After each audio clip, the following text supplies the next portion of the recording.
One, two, three.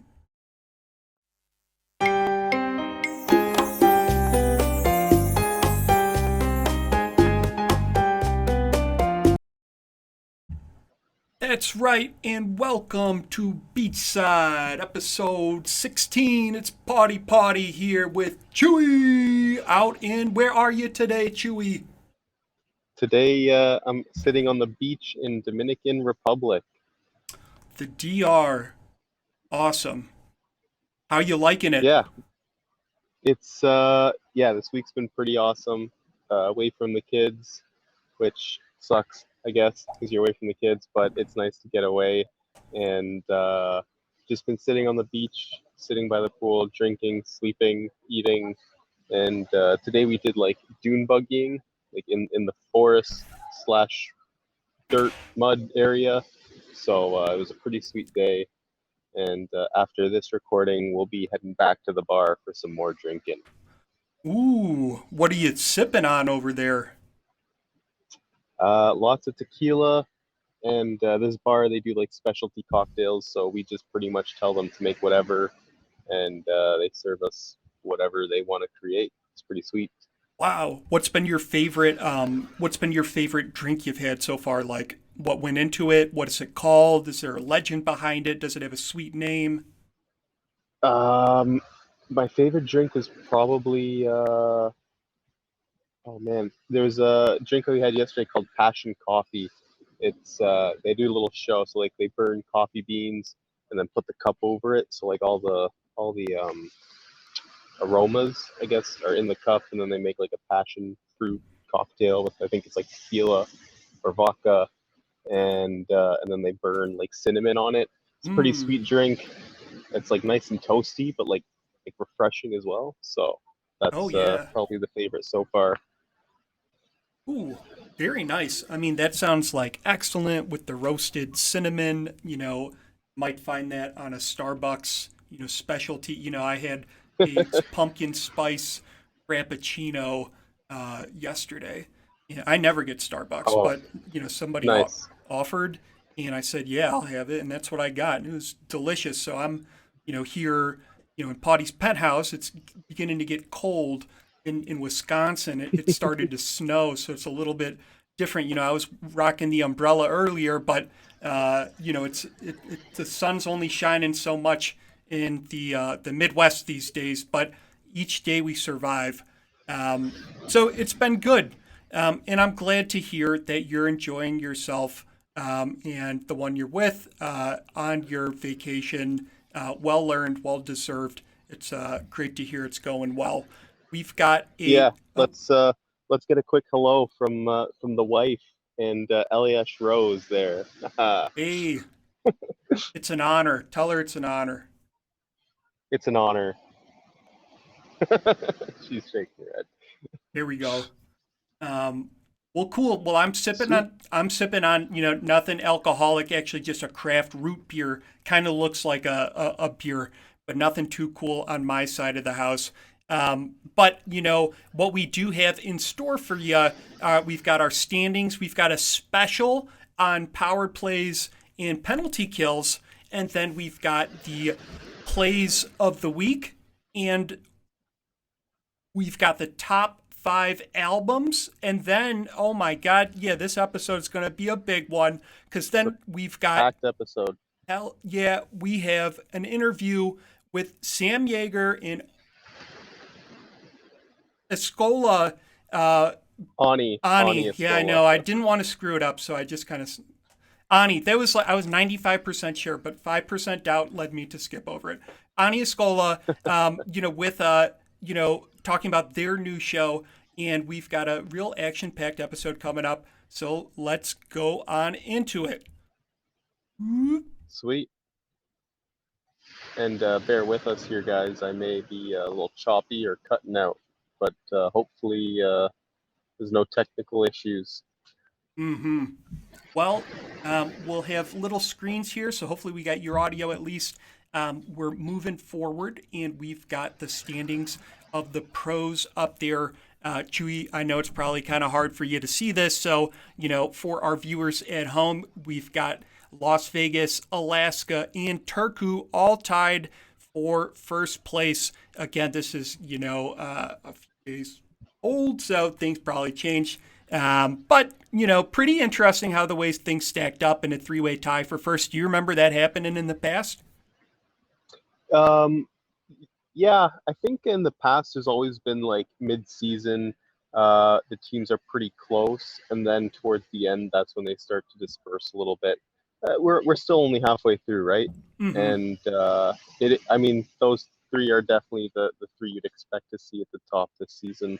The big one for me was the Rome and Albuquerque race, and the Tennessee and Redwater race. Those four teams looking to fight for their conference wildcard spots, with Rome playing pretty well lately. I think they also won tonight, which is Monday. So yeah, that's it's going to be a good playoff race this season.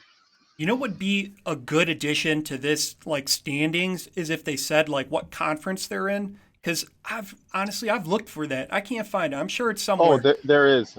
I can share that link because it breaks down.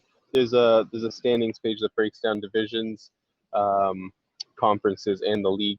It should be in the standings, pinned in the standings tab in Discord. But I'll Well, send that to you. all right. Well, thank you. Yeah, I guess that would be a good place to look in the standings pinned messages. So, moving on from the pro standings, we've got our minors. Oh, we've got our minor standings coming in here at the bottom of the screen. You can see Iceland 12-4. I think last week they were 11-2. So they're still got a pretty good record, but they did lose to the Warlocks, who were There we holding go. holding down seventh place. But let's talk about the points. We've got 16, 17, 19, 21. So there's 10 points between first and eighth. So a lot can substantially change, and these numbers are subject to be representative of times and place. A lot of teams have been preparing through the entry of that big bonus or medium bonus, the small bonus. Do you think that enough minor league players before they enter the pros are made aware of this bonus program, Chewy? Do you think that this is something that could be an educational opportunity for the future generation of goals? Yeah, I think a lot of people who do their research when they join definitely ask about it because I know in the progression info page it's there. Not It is explained as well, but maybe not to the depth where people understand it. But essentially, to break it down, you save a few weeks of progression. You can get a small or a big bonus, so you can save more weeks or save less weeks. You get a secondary position under your name, and you essentially double the progressions you would have gotten than normal progressions. So, for Wow. example, quick math: if you save 3 plus 1 weeks, at the end of the 3 plus 1 weeks, you get double what you would have in the numbers if you did like speed skating, hit the targets, and marksmanship. So it's a good boost. I think a lot of pro teams uh, encourage it once they get their minors, and a lot of minors coaches also encourage it to help boost their playoff chances. Very interesting. Is that to say that if you do the boost early in the season, that you'll have a greater like aggregate bonus than if you do it late in the season, where it's like plus 1 weeks?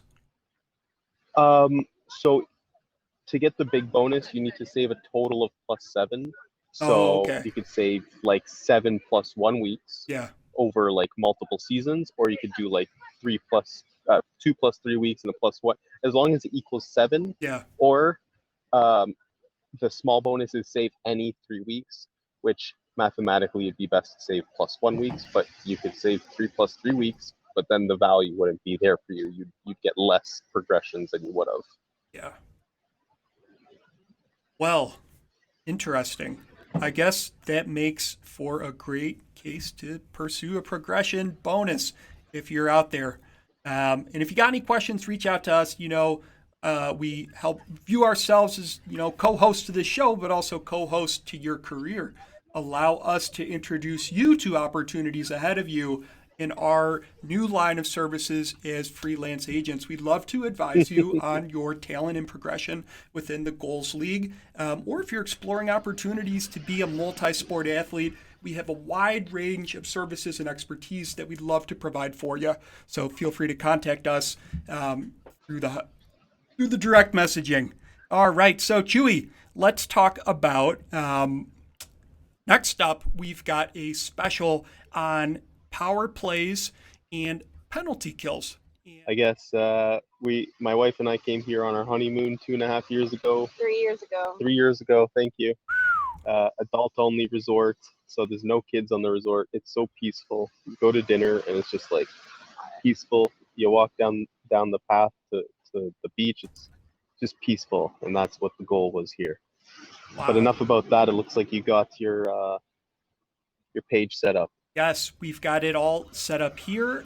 Quick transition. Let's just say for anybody that's in OBS and you're trying to share a screen and you can't get it to work, just do a screenshot of it and throw it on there. That's how you solve the problem.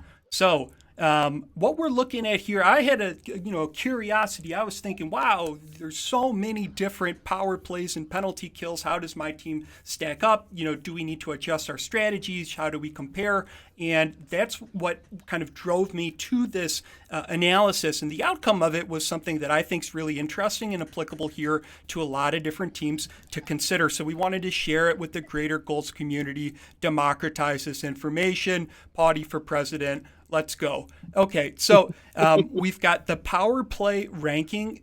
Basically says whoever has the highest power play rate, meaning that for the power play attempts, Las Vegas Sinners 50% of the times are actually converting with a goal, which is crazy. 50% of the time, as of this data analysis, is when it was executed. So the Sinners are doing really, really well. Now let's turn our sights to the PK, the penalty kill. And this is basically saying for the Alaska Arctic Wolves, who are number one, if there were 100 attempts, 87 times there is no goal that occurs. So they stop them from dropping a puck in, which is pretty outstanding.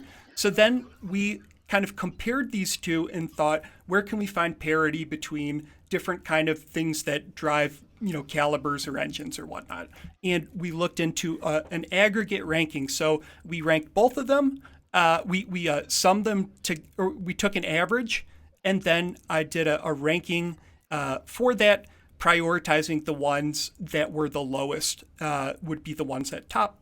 And that's where we came to the combined ranking. So you can see the Las Vegas Sinners, who have a number one PP, also have a number two PK. So they're, the number one team. Next up, we've got Florida.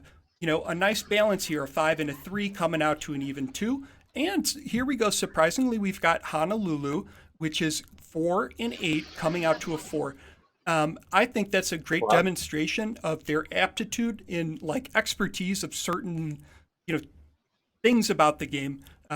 Maybe it's not reflected in the standings, which we just reviewed, but it's an interesting way to say, hey, look at this great thing about this team. And Jacksonville, Alaska. And, the other thing we've got at the bottom, there's, Melbourne. But I'll pass it over to Chewy and wanted to see, what did you think of these teams? Yeah, most impressive is definitely Honolulu up there. They also have one of the best scorers in the league, Heather Gray. So, on the power play, that's lethal. Penalty kill, they got a lot of big enforcer defensemen, so that can definitely help. So, something to think about, right? I guess those enforcers are great on the penalty kills. Some teams may consider stocking 1 or 2 on the back line. Other than that, it's hard to see for me. Yeah. Not just because of the drinks, but yeah. The small screen. I guess the big one for me would be Florence as well. A team that everyone expected to do much better. I guess you can look at their special teams and maybe talk about that being one of the causes for their slow start. So something to think about. I mean, special teams isn't everything, but one goal stopped and one goal scored can change the game, right? Yes, it can. And what also can change the game is when you contribute to Rinkside. So actually, what Sunsteel put this together. We're going to be tweeting this out. It's another table. It has the PP percentages, PK, and then it has their ranks, combined ranked, and then it also features the standings. But wanted to shout out Sunsteel there for providing this to us. We'll tweet this out. All right. So moving on from power plays and penalty kills, we have our plays of the week. And it's overtime.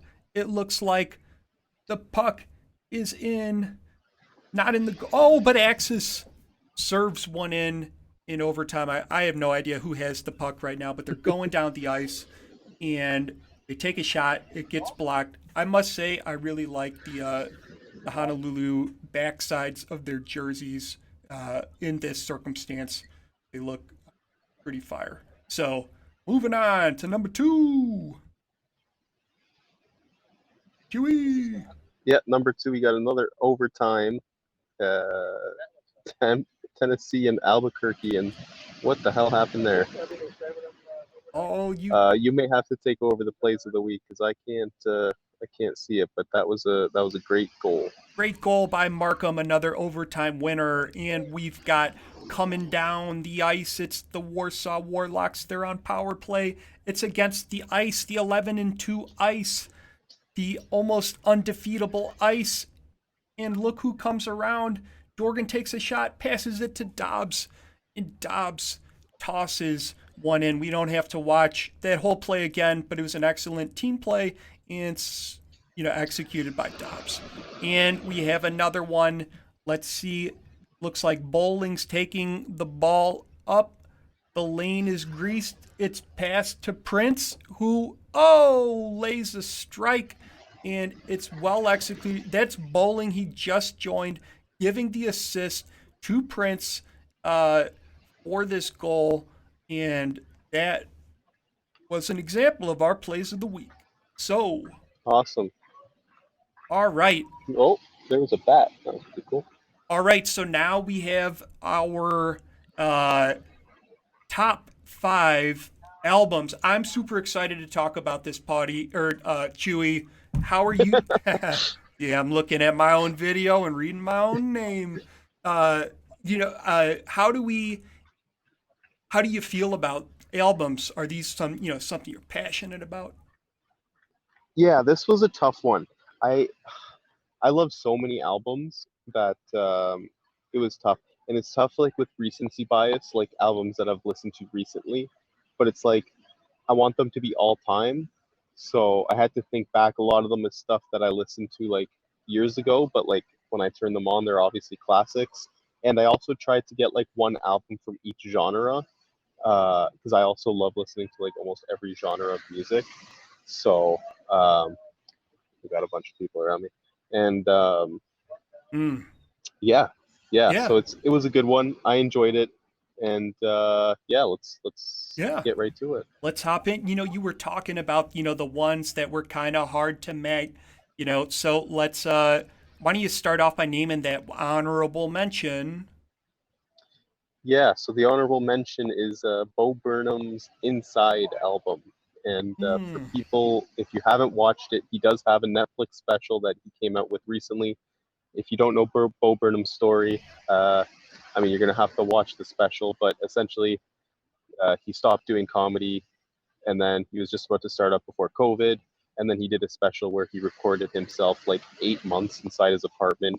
He goes like crazy, essentially. And his songs are like comedy songs, and he made it into an album. So essentially what I'm saying is watch the special, listen to the music. It's so funny. It's probably one of the best Netflix specials I watched and like best albums. And the reason it's an honorable mention and not in the top 5 is because technically this will be in a top 5 comedy or comedian or comedy special when we ever do it. So there we go. Smart thinking ahead, and that sounds really interesting. I'm going to definitely check that out on Netflix. So I also had a. Yeah, if Mhm. also, Yeah. I know you like to take part in the weed. Definitely smoke a bowl or have some edibles before you watch it because it's a good one. Wherever you are, do whatever you do, and do it for the best of us all. Is all I'll say about that. So I also had a few honorable mentions, and just throwing them out there. Steel Pulse, True Democracy, reggae album. We've got a Coheed and Cambria, Second Stage Turbine Blade. I've seen Coheed like 5 times. If you want to talk to a real Coheed fan, talk to Crispy Bacon, who's seen Coheed, I don't know, a 10, 20, 30x that. Okay, we've got Dark Side of the Moon. Really liked that. I also painted this like senior project, or maybe it was like a it was like this big 5 foot by 5 foot painting of the thing, but instead of using white paint, I eliminated paint. So the idea was you shined a light behind it, and then it went through, and it was all bright. And that was my like project for this art class in college. Uh, we've got Without Warning, 21 Sweet. Savage album, which is sick, and then we've got Toxicity because there's a lot of like really strong, like love that music type of shit. So moving on to let's get into the top fives. Who do we want to take first? I don't know who went first last time. I'll, you went first last time, so I'll take it this time. Okay. All right, number five. Number five, we got the Weekend Trilogy. I think it came out in like 2012 or 2013. Pretty much listened to this like all through high school when I was getting into the weed and smoking. So it was just like I played it pretty much every time I got high, which was pretty often. And yeah, just an all-time classic. I love the Weeknd's old stuff. His new stuff's good, but like the old stuff just hits different. So for me, number five on the all-time albums. Nice. Yeah, I don't know what songs his music's on, but there's like this one with this music video where there's a car accident and this like creepy guy at the end, and like Oh yeah, it's that's a good one. That's a good yeah. one. Yeah. There's like so many. There's a lot of good music. Alrighty. So we got UGK, the Underground Kings, out of what we PAT, Port Arthur, Texas. Uh, um, Riding Dirty. Let's see. I think this was a 19. There's a lot of albums on here from 1996. I need to like pull up my wikis real quick while you're giving your answer. But this All is, right. Southern hip hop. We've got Bun B and the late Pimp C. And like my favorite verse on this one is Bun B is on the song Murder. He's like, with one clip, soon as the gun slip, now I done rip up my Borelli, flying through your pelly, and some smelly red jelly is dripping out of your belly. Served them like a deli, jumped on my cellular telly. Yo, There it's we so sick. go. Bun B just kills it. So that is number five for me. Sweet. All right. Number four. Once you pull it up, I'll announce it. Number four. Oh, James Blunt, Back to Beldam. Uh, I started listening to James Blunt when I was a kid with my dad. I don't know. The music was just awesome. It's got the classic "Goodbye, My Lover," Hmm. "The Wise Men."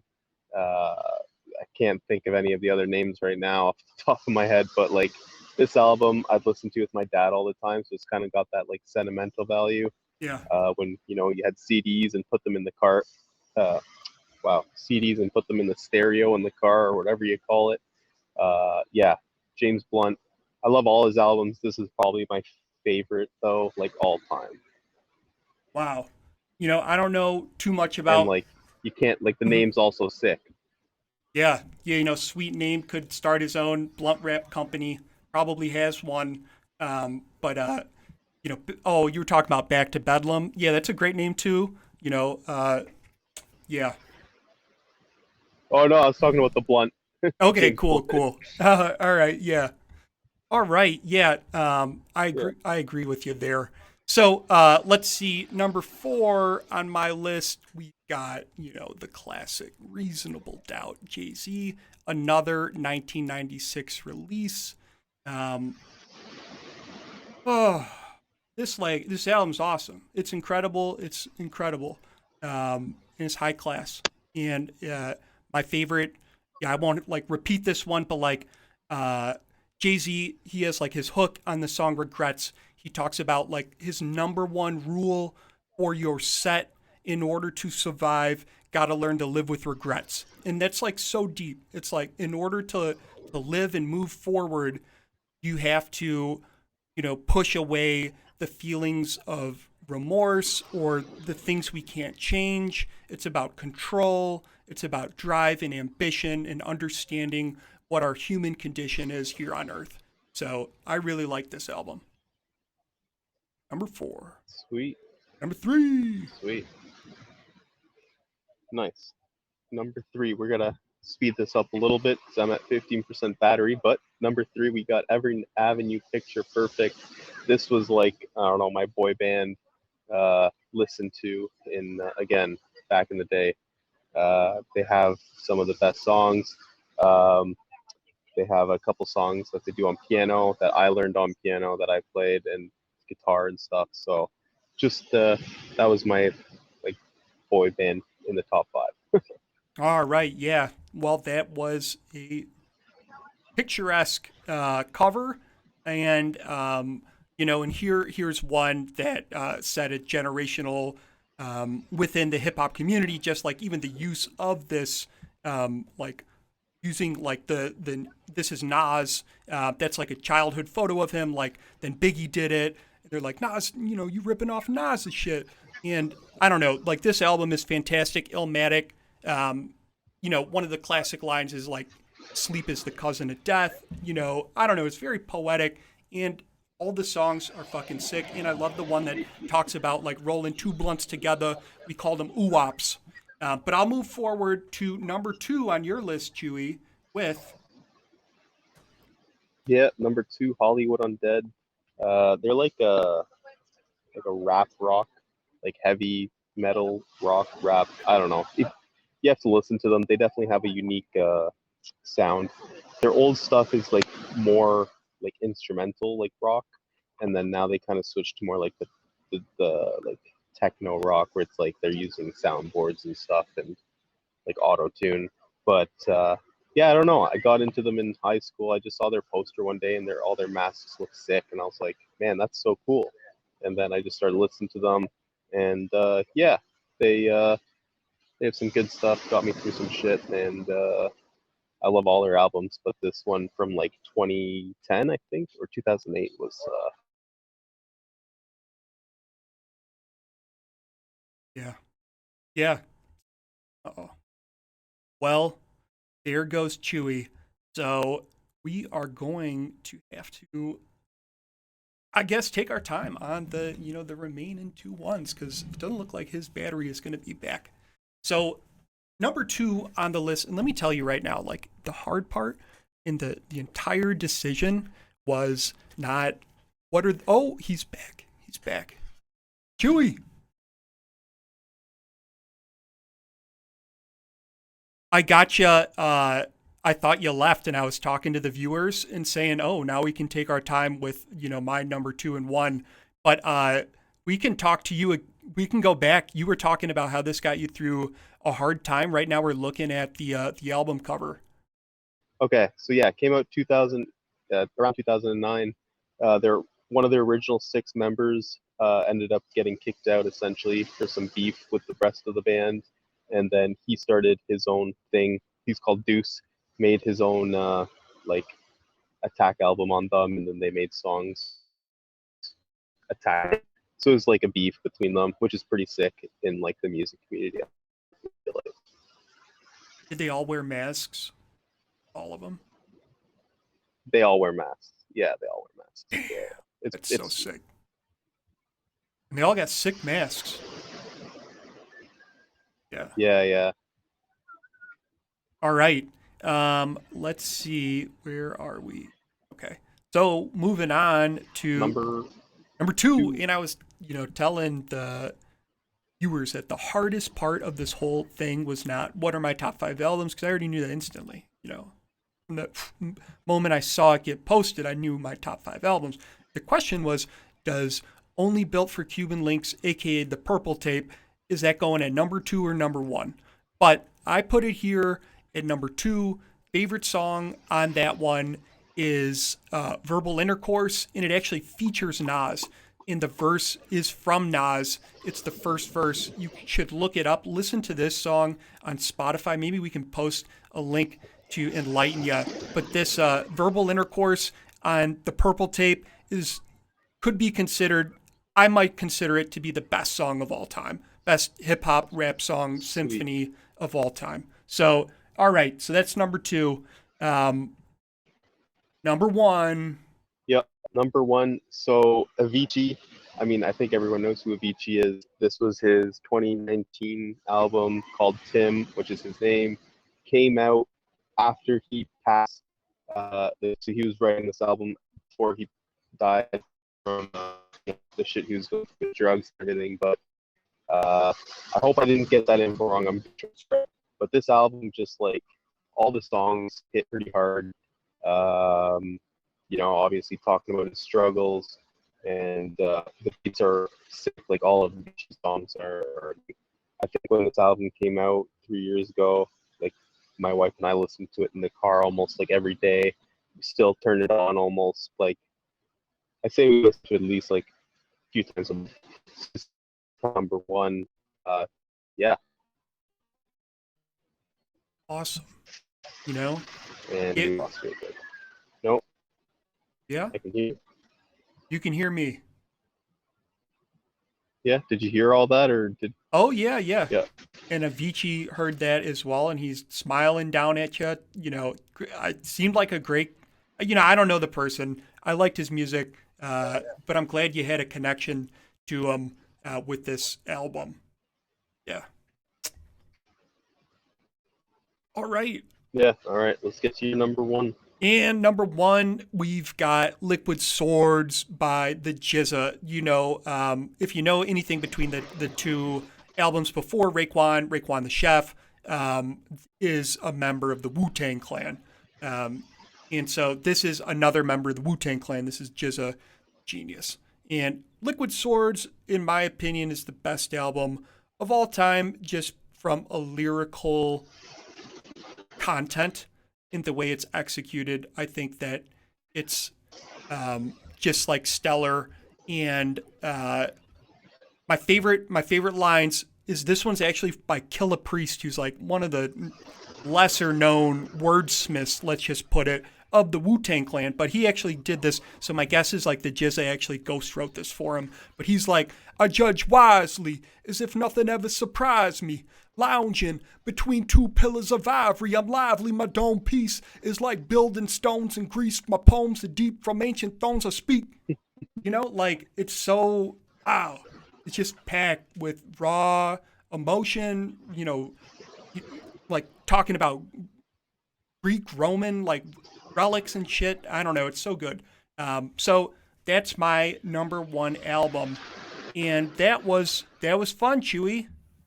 And we're back with Ani Escola, co-host of the Late Night Sims LNS. How you doing tonight? Good. Yeah, excited to be on here again. Thanks for having me. And how's your night going so far? It's going well. Having a good episode I just recorded with Chewy. Unfortunately, he had technical difficulties, and his connectivity was hampered. But it's been going well. And I must say, like, I saw your show recently, the LNS, and it was great. You guys really knocked it out of the park for the first episode. So wanted to congratulate you. Awesome. Yeah, thank you very much. A lot of nerves and stuff like that, and a lot of thought going into it, and a couple minor hiccups, but I'm excited for what we were able to do and what we'll be doing moving forward.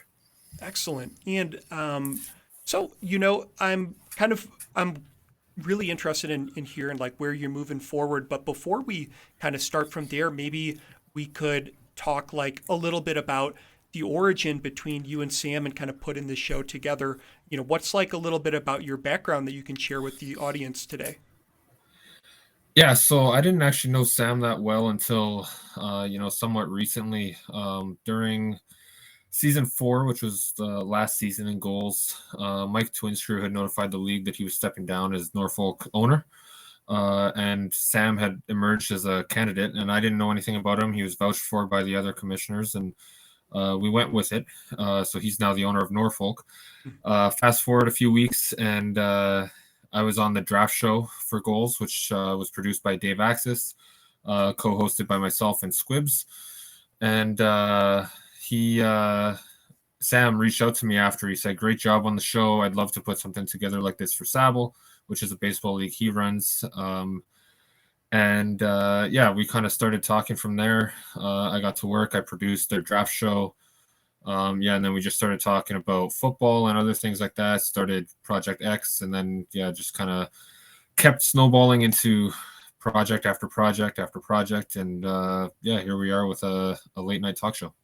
That's awesome. And you have a pretty, compelling, simulated resume right now. You're in Sable, your Goals, Project X.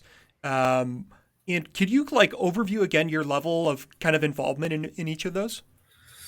For sure, yeah. I'm in a few others as well as just kind of a player that I don't do a whole lot in, like CSSL, which is a new soccer league, and ESL, which is the racing league that a lot of people are in as well. And I'm just a driver there. But in Goals was my first ever sim league, and I'm now a deputy commissioner. I'm the minors commissioner, so I run the minors over there.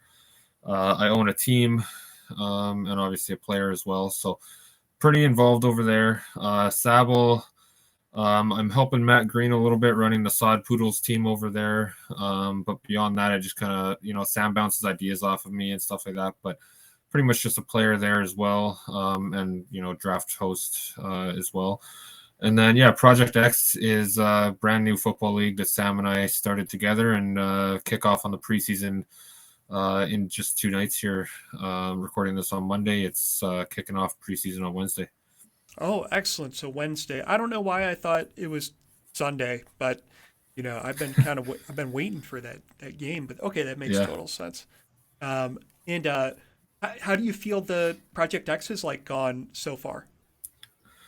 Pretty good. Yeah, we didn't know what to expect. We know football is kind of king as far as sim sports goes. There's always people who like to play football, so we figured we'd get some good interest. But we filled a lot more than I think we were expecting to on the first day. And I was kind of curious because I know Goals kind of got off to a hot start as well. So I went back and looked, and Goals had about 2 weeks between launch and their startup, and had about 84 players in those 2 weeks, which was ridiculously fast in my opinion. And with PXF, we started our startup draft probably about 2 weeks later as well, after we started recruiting, and we were at about 60-65 players. So not as fast as Goals, but we've gotten a lot of interest so far, and a lot of people are excited for kickoff.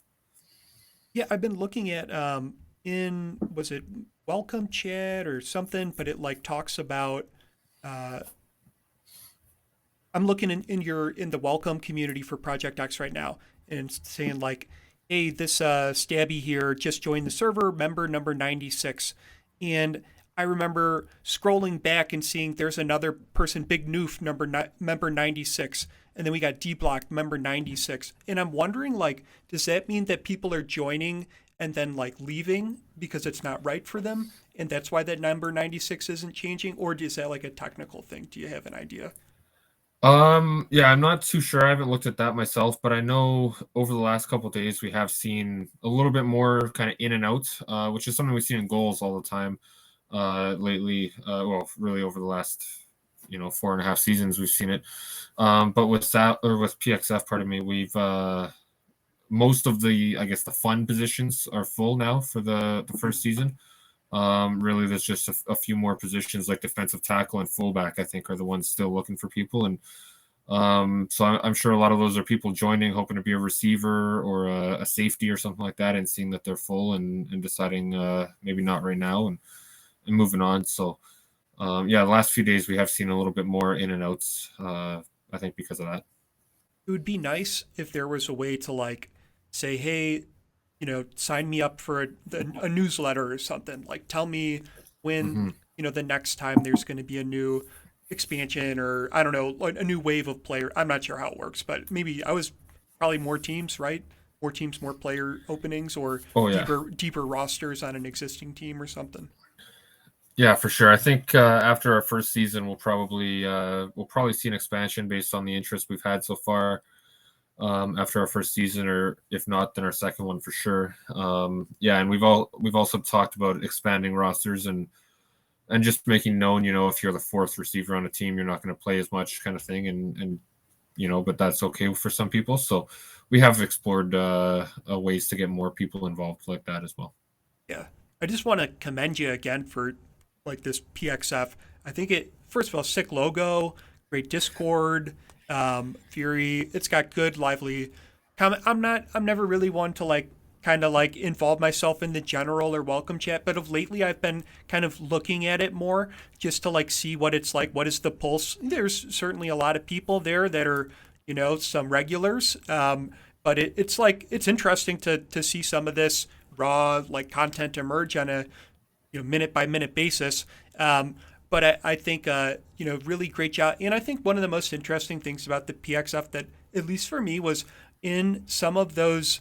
Like it's one thing to say I want my player to be faster, stronger, this or that, but like to be able to edit some of those things like hold the ball for a bigger opponent or this type of opponent or that, like those things are extremely interesting. I think they're very creative, like these in-game settings. Could you speak a little bit about what kind of drew you into there, because I think it's amazing. Yeah, for sure. Quickly, I'll just go back. You mentioned the logo. I'll give a shout out to you. Your co-host actually designed it, Chewy. I Oh, don't know if you nice. knew that or not, but Chewy Canadian designed our logo. So big shout out to him. And yeah, so we really appreciate that.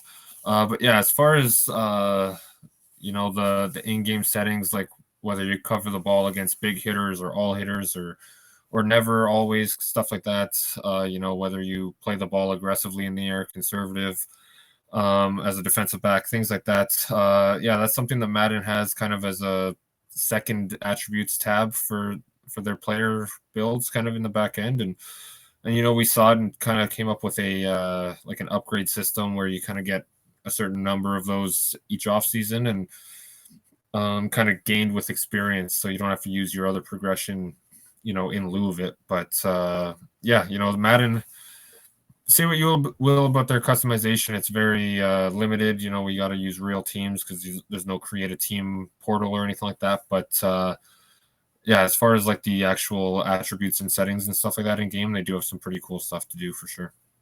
Mm. Do you feel that like because you have to use a professional team that could create some sort of ceiling for the league where you might get too big and draw attention from the game creators or like the owners of the teams because you're creating content and things that are attracting viewers? Yeah, and that was something that we talked a lot about in the early seasons of goals, because we were using NHL teams for the first two seasons there, and then we decided to go custom so that we could do a lot more with the branding and promotion and get on Twitter more actively and things like that. So it is something we talked about a lot then. So I do have a bit of experience with it. Yeah, I don't know if we'll get big enough to attract the NFL's attention, but if we ever do, I guess we'll cross that bridge when we come to it. Yeah. But yeah, I mean, I know in franchise mode in Madden, there's a way to relocate teams and rebrand them. There's very limited options for rebranding even in that, but obviously franchise mode comes with its own hurdles to get over as well too. Mm, interesting. Well, yeah, I guess that would provide one route. Okay. So let's talk, a little bit about late night sims. What kind of drew you into you moved from being, just a player, but being like kind of like at the platform. You're empowering people with the platform to hear their voices and come onto the show. versus just like having people be listeners or viewers to something. Now people have a voice. What do you kind of see as your role in the community now? Yeah, so like a little bit of, I guess, background. I actually don't know if you knew this, but I did have a podcast for Goals Okay. a number of seasons ago. Only did a few episodes. I was too busy at the time. Didn't really get it going consistently, but it was up on like Spotify and stuff like that. And so I've always kind of had that interest in it, and now and more recently I've been thinking about a talk show and stuff like that. So now working with Sam, we've kind of come up with this, LNS show that we're working on, and we see it as at first we kind of thought of it as a way to join these three communities between Goals, PXF, and Sabal, the leagues that we're involved heavily in. But now as we're kind of moving forward with it, we're seeing it as a way to try to kind of grow the sim community as a whole and kind of join all these different leagues and things like that. So actually on our next episode this coming Wednesday, we're going to have a new segment where we give a shout out to a newer league. This week's they just finished their first season. Their commissioner is going to come on the show with us for a few minutes and talk about that and just try to grow the sim community as a whole, because some people see other sim leagues in the same sport as competition, whereas we see it, you're growing the community, and it's good to see these sim leagues grow and give people a voice to talk about them, and then also to maybe find other sim leagues by watching a show that covers yours. You'll find other leagues that you might enjoy as well. Yeah, absolutely. That's like a very virtuous cycle where you can have people involved in things naturally as they grow. It attracts newer people. They're involved in things, and being able to highlight them is pretty cool to help them grow, amongst themselves. I'm curious. I had worked on this project in the past, and I haven't picked it up for a while. But you're familiar with like LinkedIn, like the professional network. So it's called Simdin, like Symdin, Okay.